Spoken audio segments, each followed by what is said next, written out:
Bonsoir à toutes et tous. Ce soir sur Canal 9, nous allons parler d'un anniversaire et pas de n'importe quel anniversaire, puisque l'AOMC fête ses 100 années d'existence.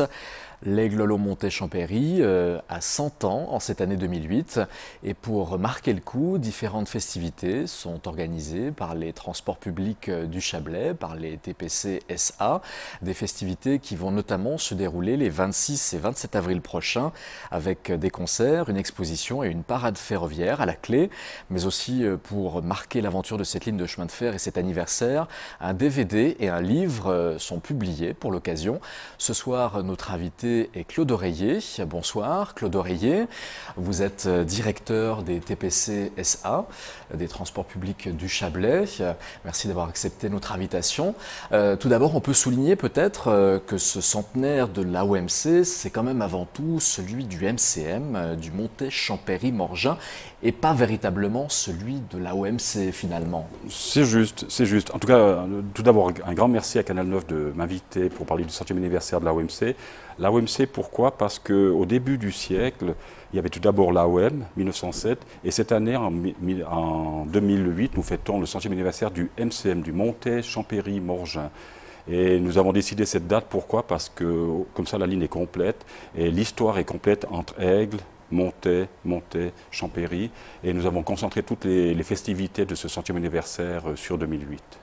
Pourquoi d'ailleurs dit-on Montet, Champéry, Morgin, puisque les Morginois n'ont finalement pas accès à la ligne ferroviaire? On peut peut-être revenir sur cette anecdote également. Alors ça, on va dire, c'est les aléas économiques, les aléas historiques. Au début du XXe siècle, il y avait des quantités de projets partout. Et dans l'autre région, dans la région du Chablais, il y avait des projets pour aller du côté du Cépet, du côté des Diableret, enfin dans tous les coins. Et puis ensuite, il y avait un premier projet entre Aigle, Hollon et Villars. Et les vicissitudes de l'histoire ont fait que tout à coup, on a choisi de faire Aigle, Hollon, Montet. Et ensuite, lorsque les gens de Montet, il y avait des M. Exhenry, des M. Comte, etc., ils sont aperçus que le train allait arriver dans leur région, ils se sont dit, mais on devrait faire un train entre Montet et Champéry. Et l'idée, tout à coup, a germé de dire, on fait de Aigle, Montet, Champéry, puis au sortir du village de Validier, on revenait sur Morgin. Et ça, c'était la concession initiale. Malheureusement, on a ouvert donc en 1908 et en 1914, il y a eu le premier conflit mondial. Et lors de ce premier conflit mondial, les comptes en ont subi les conséquences. Et ce bout, Morgin, est toujours, on va dire, intitulé dans la concession, mais ça n'a pas vu le jour. Ça n'empêche pas qu'on a un service public là, et on a un service de bus entre Morgin, Trottoir et Montet. Mais le bus n'est pas le train. Quels sont les points forts de cette ligne? On peut peut-être en parler brièvement. Les points forts, si on parle actuellement, c'est surtout un trafic de plaine de pendulaires entre Aigle et Montet, avec Aigle qui est véritablement la porte d'entrée ferroviaire du Chablais. On va certainement en parler également, refait totalement la place de la gare d'Aigle ces années passées. Nous avons également un autre trafic qui est très important, c'est entre Montet et Champéry. Et là, c'est surtout lié au déplacement des écoliers, vers les cycles d'orientation, vers les écoles de Saint-Maurice, voire l'école professionnelle d'Aigle. Et l'ensemble, on peut dire que nous transportons chaque année entre 750 000 et 800 000 personnes sur l'ensemble de la OMC. Justement, la OMC, c'est véritablement la colonne vertébrale des transports publics du Chablais, des TPC, qui compte aussi, on peut le souligner, l'Aigle-Lézin, l'Aigle-CP Diableret et le B-Villars-Bretais. Alors pourquoi, selon vous, le Chablais possède-t-il autant de petits trains, alors que dans le Valais-Roman, à l'exception du Giron Martigny-Rhin, il n'y a pas de petits trains? Moi, je pense que c'est dû à des aspects d'entrepreneurs, des aspects de gens visionnaires, des politiciens qui avaient l'envie, le goût d'entreprendre et qui ont lancé, comme je l'ai dit tout à l'heure, des quantités de projets. Il y avait même des projets au début du XXe siècle pour aller au sommet des Diableret, donc à 3000 mètres d'altitude en passant par Grillon, avec un petit chemin de fer à voie très étroite de 80 cm. Ces projets n'ont pas pu voir le jour, mais effectivement, il y a une véritable effervescence. Et je crois pouvoir dire sans me tromper que la région d'Aigle, de Montet, de B, avec ce maillage de transports publics régionaux, a certainement une densité ferroviaire les plus élevées de Suisse. Et lorsqu'on sait qu'en Suisse, on est une densité ferroviaire les plus élevées du monde, on pourrait presque se targuer d'avoir le réseau ferroviaire le plus dense du monde. Quel regard vous portez justement sur ce chemin de fer, sur l'AOMC, vous en tant que directeur? C'est un regard de salut à nos ancêtres, à nos aïeux qui ont su bâtir cette ligne, un regard également de remerciement à ceux qui se sont battus ensuite pour le faire vivre, et surtout une pointe d'émotion pour les gens qui vivent encore à l'heure actuelle et qui ont véritablement bataillé pour garder ce chemin de fer. Là, je parle dans les années 70 et 80. Il y a eu différents rapports fédéraux, des rapports cantonaux pour discuter sur la viabilité ou non de ces chemins de fer de montagne. Nos chemins de fer du Chablais étaient dans la ligne de mire. Et en particulièrement, l'AOMC a passé, on va dire, une décennie en les années 1970 et 1980 assez pénible. Et là, je peux encore citer des personnes qui ont véritablement bataillé. Je pense à l'ancien président de Champéry, Marcel Marietan, qui est vraiment monté au front pour lutter pour cette ligne. Il était président de Champéry. Je pense également à d'anciens collaborateurs des TPC, dont le syndicaliste est une figure locale du côté de Hollande, Pépone, Pierre Monod, qui s'est véritablement battu pour garder ce chemin de fer, garder ses places de travail. Alors, les dernières années du XXe siècle, c'est vraiment, on va dire, les années de lutte. Dès les années 1990, là, on va dire, les nouveaux crédits financiers de la Confédération étaient alloués. On va dire un nouvel environnement juridique a été posé, et ce qui veut dire que maintenant, avec les différents investissements que nous avons consentis pour cette ligne, que les pouvoirs publics ont consenti pour cette ligne, l'avenir, la pérennité de cette ligne des transports publics du Chablais est assurée. Je ne serai pas là pour fêter le 200e anniversaire, mais je suis sûr que nos successeurs sauront garder cet outil. Est-ce qu'aujourd'hui, justement, puisque vous parlez d'outils, est-ce que c'est toujours un outil qui est adapté aux besoins en cette année 2008 ? Oui, je dirais oui, mais vous avez senti un peu une inflexion un peu ténue dans ma voix, en ce sens que, et ça je le déplore, le Suisse romand a de la peine à utiliser le transport public. On a un magnifique réseau, que ce soit bus, que ce soit chemin de fer, et le Suisse romand a encore l'habitude de se déplacer en véhicule privé. Et on n'a encore pas la même sensibilité qu'on peut voir chez nos voisins suisses alémaniques, où là, véritablement, les transports publics, on le vend en poupe, pour différentes raisons. Et moi, je pense que maintenant, avec le débat sur le développement durable, le débat sur le peak oil, les problèmes environnementaux, etc., donnent des chances réelles à ce qu'on utilise de manière beaucoup plus efficace, beaucoup plus efficiente les transports publics. Alors justement, comment est-ce que vous voyez l'avenir de l'AOMC face aussi, entre autres, aux restrictions budgétaires de la Confédération, dont on a parlé il y a peu encore ? Oui, alors pour l'avenir très très immédiat, les 10-15 ans, maintenant nous sommes en train nous menons des projets, des rénovations de notre infrastructure. Sur l'ensemble du groupe des TPC, nous investissons jusqu'en 2010 50 millions, c'est-à-dire c'est grosso modo 10-12 millions par année pour rénover notre infrastructure, la ligne de contact, ces aspects-là. Donc là, pour les 10-15 prochaines années, on doit consolider ce que l'on fait maintenant. Ensuite, il y a un autre grand projet régional qui va, je pense, donner un influx majeur à l'ensemble de la région, c'est le projet d'agglomération Montaigle. Montaix-Aigle, qui concerne les communes de Massonger, Montaix, Colombey, Aigle et Olon. Et là, certainement que les élus politiques, les édiles politiques, les édiles également économiques vont déterminer les meilleures conditions pour faire vivre cette agglomération.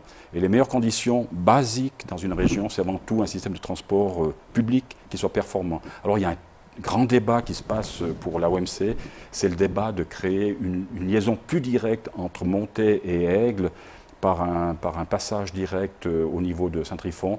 Alors ça, véritablement, on va dire, c'est le gros dossier qui est sur la table des organismes régionaux entre Aigle, entre Montaix, pour définir quelle ossature de transport public les élus veulent dans cette région.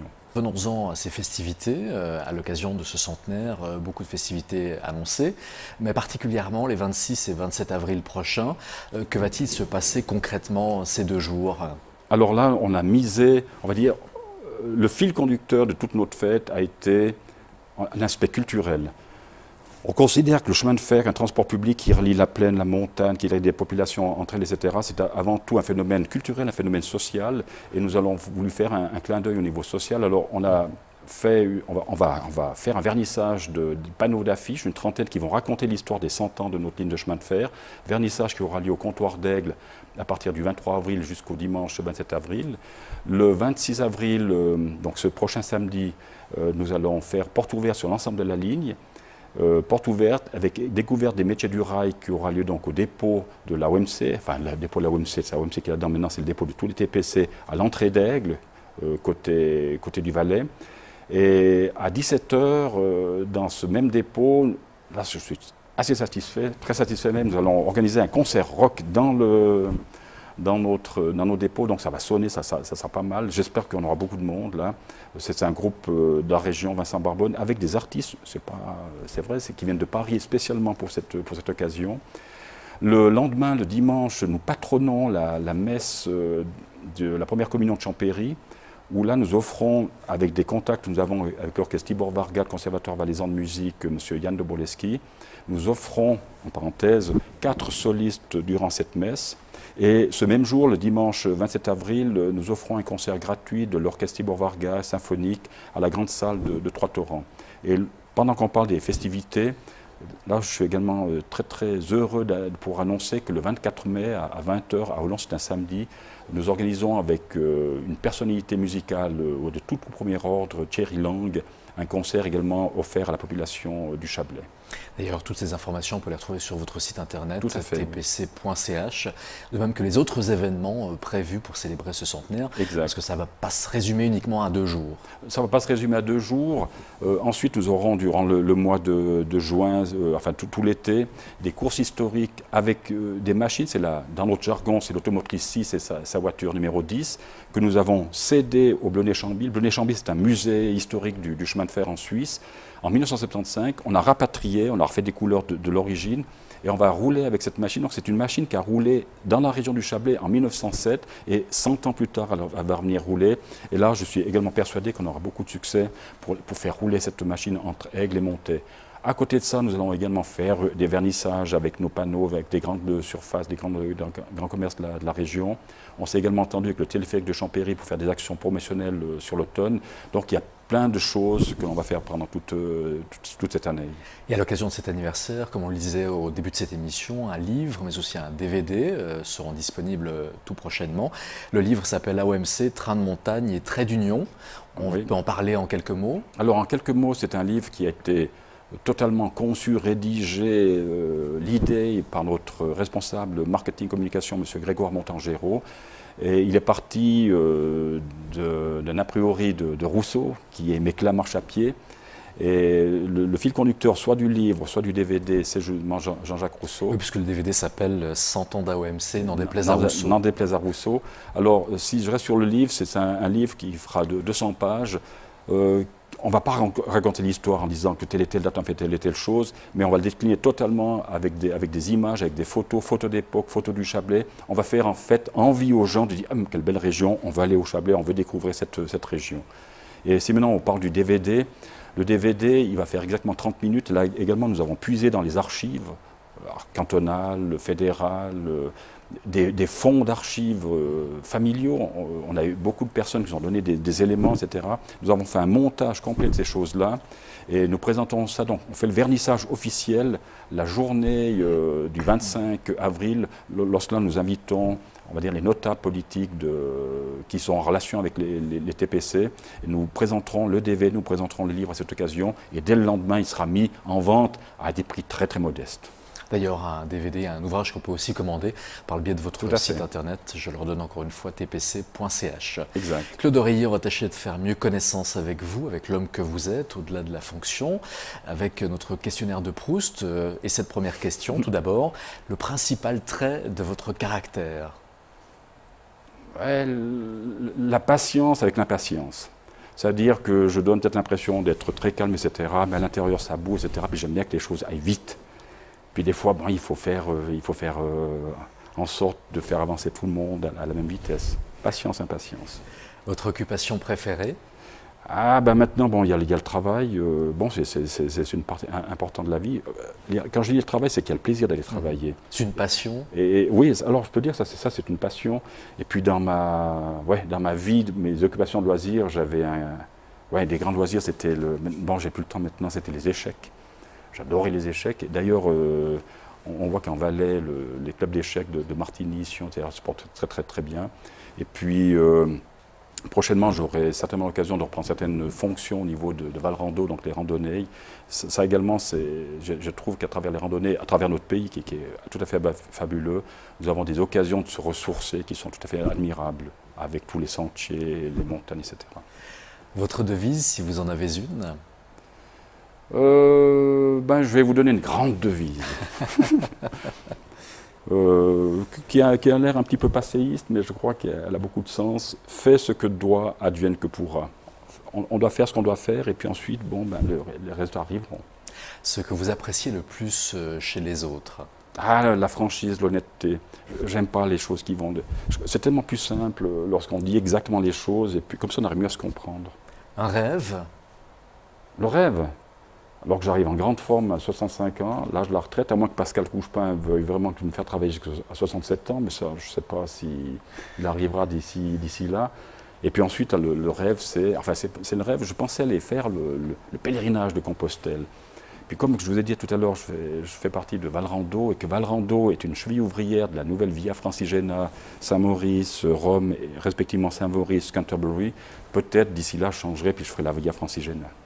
Tout de suite, on va passer à notre séquence objet sur Canal 9 dans cet entretien. Alors prenez-le, cet objet. Je crois que c'est un objet qui vous tient à cœur particulièrement.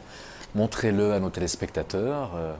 Alors de quoi s'agit-il? Alors, vous n'allez peut-être pas bien le voir, mais sur cet objet, il est marqué deux petits textes. Un, c'était un cadeau que m'a fait la commune de Massonger. Et ça, j'étais très très sensible. J'étais pendant 16 ans municipal à Massonger. Lorsque j'ai quitté en fin 2004, le président de la commune, Jérôme Setou, savait, enfin évidemment, parce que j'ai travaillé avec lui, que je m'étais occupé des fouilles archéologiques de Massonger en 1998-2000. Et c'était vraiment une surprise. Il m'a offert une petite pièce. C'est un opus picatum. Vous allez me demander ce que c'est.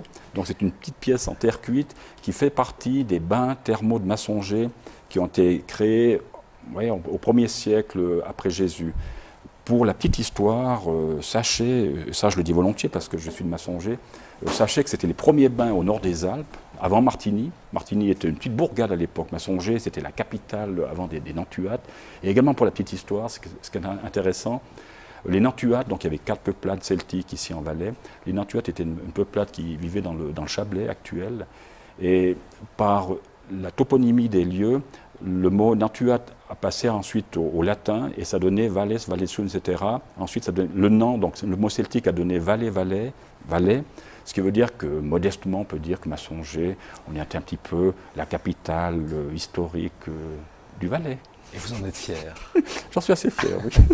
Mais bon, attention, je ne suis pas sûr que les autorités de Sion, que les archéologues, les historiens sont tout à fait d'accord avec ce que dit là. Tout de suite, on va passer à notre séquence du trombinoscope. Alors, très rapidement, vous allez nous présenter les 2 personnalités que vous avez choisi de mettre en avant.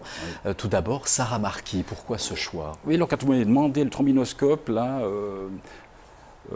pour la dame, je crois que le nom de Sarah Marquis m'est venu immédiatement je ne la connais pas personnellement, j'ai suivi des émissions sur elle. Mais pourquoi? Justement, c'est cette envie d'évasion, de partir, de réaliser ses rêves, de pouvoir les réaliser, et puis de découvrir le monde, et surtout, je pense, plus elle découvre le monde, parce qu'elle a fait des grands treks, Australie, l'Amérique du Sud, etc. Moi, je pense, plus elle a découvert des lointains espaces, plus elle a pu se découvrir elle-même. Et c'est ce que je peux espérer pour moi-même également, et puis pour tout le monde. Giuseppe Fama, là c'est le choix masculin, un choix original.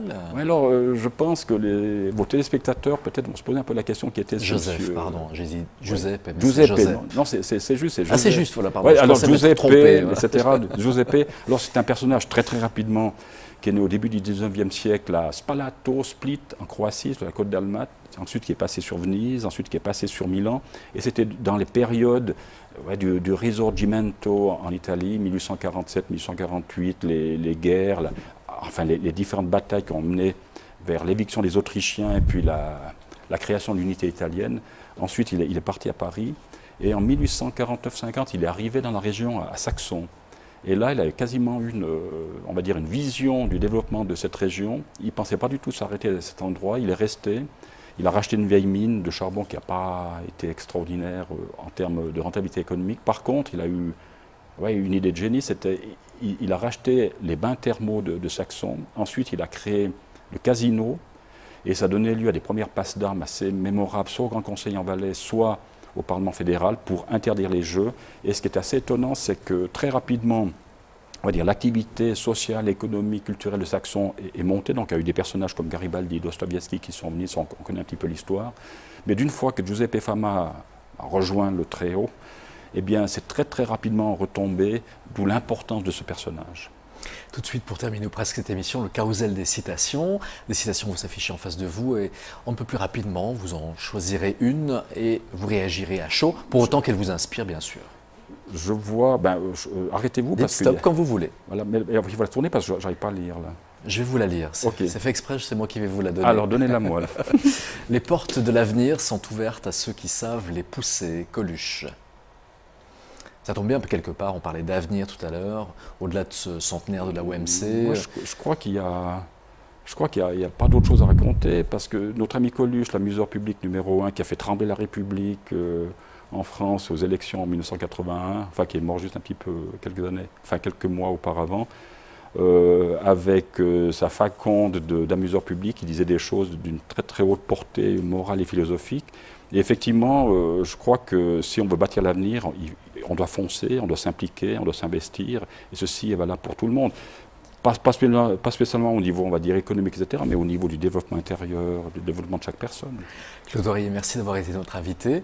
On rappelle que ce week-end, les 26 et 27 à venir, va avoir lieu ce centenaire de la OMC. Plus d'infos, on le rappelle, sur votre site internet, tpc.ch. Merci beaucoup. Claude Oreiller, merci. À bientôt. À bientôt, à samedi, à dimanche. Exactement. Merci. Passez toute belle soirée de programme sur Canal 9. À très vite pour un nouvel entretien.